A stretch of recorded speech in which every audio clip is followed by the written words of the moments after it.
and they'll know we are living by our love, by our love. Yes, they'll know we are living by our love. Beautiful. It is beautiful.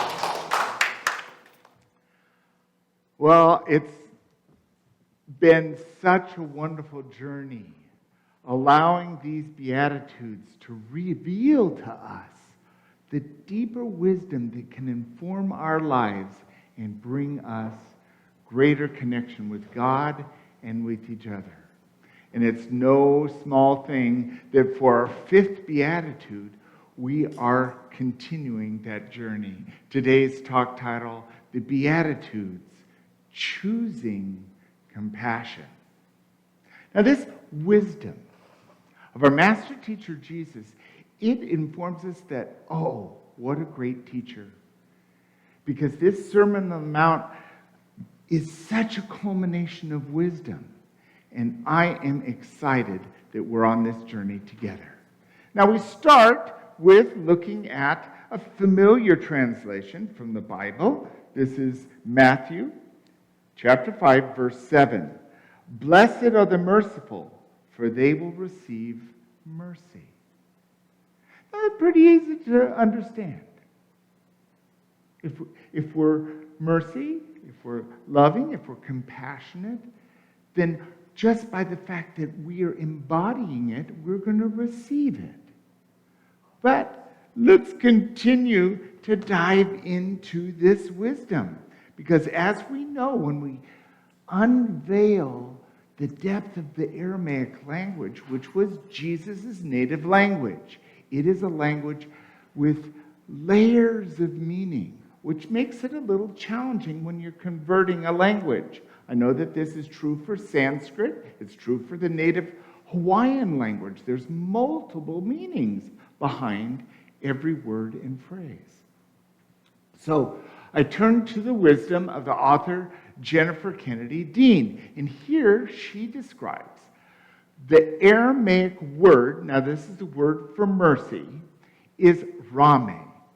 And it implies a deep love, as a parent to a child. And it's sometimes translated to compassion or pity. It has the sense of active empathy to feel what another is feeling. That's pretty powerful. Because if we can get to this place where we can open ourselves in Rame,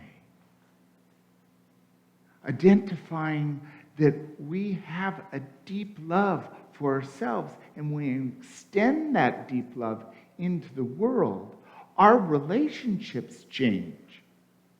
Now, I've talked about my challenge with my brother multiple times. And in that relationship, he's been the most amazing teacher for those things in my life that I haven't been able to accept for myself. I've recognized that every time he's done something that irritated me, with a little consciousness, I've become aware that I'm being irritated for that because I do the same thing. I just don't judge myself for that behavior, but I judge my brother because it's the gift that keeps sharing. But when we have active empathy, then we can identify how true we are so in common. There's very little difference between us. And therein lies a journey, because it's not our automatic pilot to just accept everyone as ourselves. But that's what we're being called to do. The wonderful Elizabeth Sam Turner, a great minister, a great writer, who did a metaphysical interpretation of the entire Bible. I think that's quite an accomplishment. And here, for this section in her writing, she talks about this beatitude.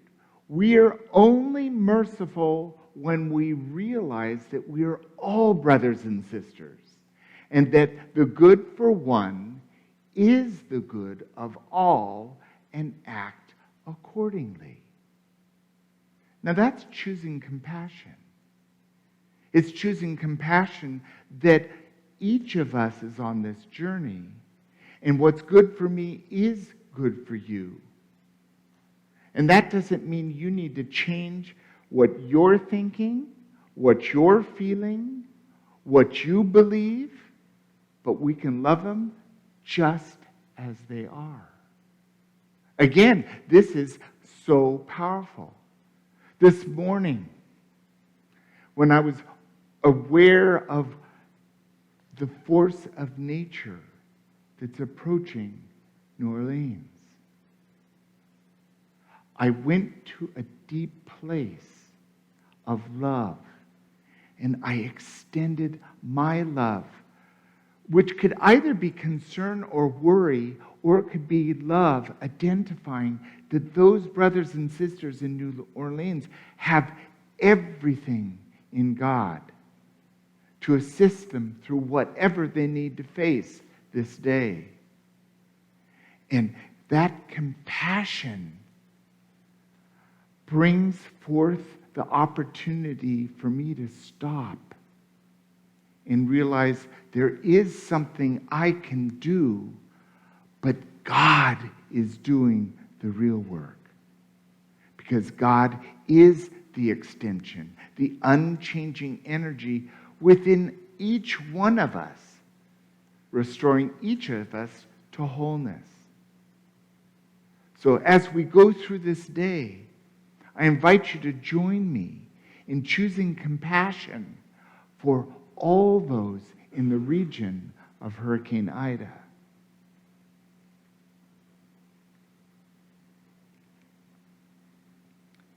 Meister Eckhart was a wise 15th century German theologian. And he simply states here, we are all meant to be mothers of God. Now, if we're doing that rame, that Aramaic term, we're extending love like a parent to a child. And when we do that for ourselves in the activity of living our life, then we begin to recognize that as we live, move, and have our being, we are God expressing. It's the heart of God within us that allows us to choose compassion. Choose compassion to see our Dr. Emily Briggs, who's working a lot with people who have COVID in the hospital. And there's a lot of mechanic that has to happen with doing that medical service. But at the same time, compassion unites us. And it liberates us from that choice of condemnation. Because we can judge and be criticizing. I've done it. I do it. I'm human. It happens on a regular basis. But I can choose compassion as well. Emmett Fox wrote a wonderful book, The Sermon on the Mount. The thing that really matters is that you be merciful in thought, freeing others from the weight of your condemnation. You make it possible to absolve yourself from self-condemnation. Now, this is where it gets to this again. What we think, what we believe creates our experience. So choosing compassion is awakening to our sense of being merciful.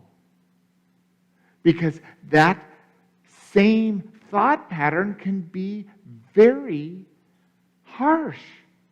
We can think harsh thoughts.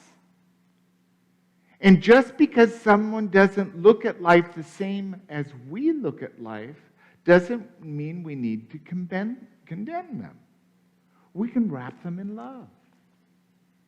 And that very activity of wrapping them in love, we're loving and embracing ourselves. Because you can only do that from a loving mind, a loving heart.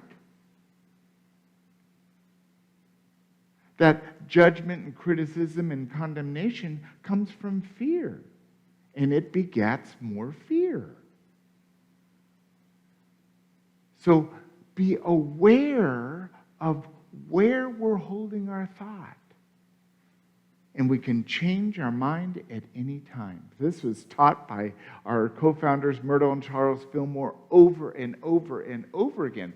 Because when we awaken in consciousness, everything's different. And we get to change our mind again. I hear you. I choose to accept you just the way you are. And I'm not going to try to change you. And I accept you just the way you are. And that in turn allows us to lovingly accept ourselves. Turning back to the wisdom of Jennifer Kennedy Dean, this is to conclude the talk. Blessed are the merciful. It is love that takes responsibility for the plight of someone else. The merciful do not walk away from or close their ears for the cries of help. The merciful feel the pain of others as their own. Again, what is without is within. What is within is without.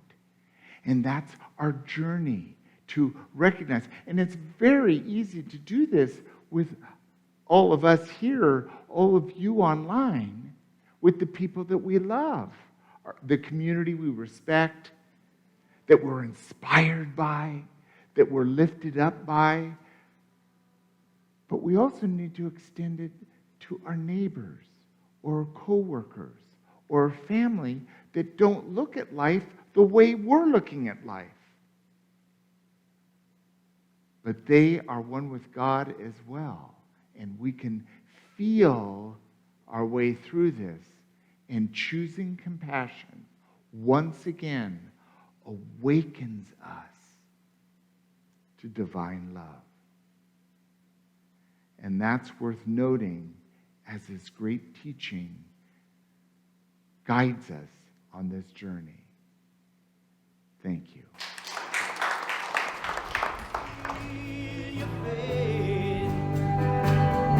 Step out on the water, release your faith.